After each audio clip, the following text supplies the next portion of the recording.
Welcome to the Slop Farm. Enjoy the video. You begin by choosing an editor you know.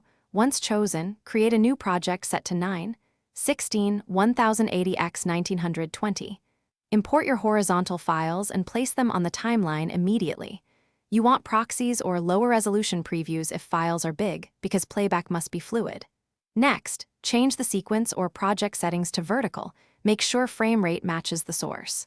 Finally, lock the project settings and keep originals untouched so you can always revert. Now you reframe each clip. Scale up until the subject fills the vertical space and adjust X/Y position so the action sits in the safe area. If scaling crops important content, duplicate the clip, blur and stretch the background layer, and place the original centered on top. This keeps aesthetic balance.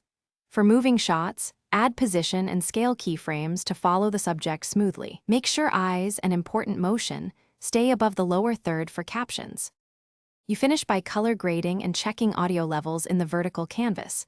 Once done, export using 1080x 1920 at the source frame rate with H.264 or H.265 for social platforms. Make sure captions are readable and not cut off by UI overlays. If someone reports black bars or cut faces, reopen the timeline, adjust scale, or add horizontal background fill, and refine keyframes to lock framing. Finally, preview on a phone. Thanks for watching. Consider subscribing if we helped you today.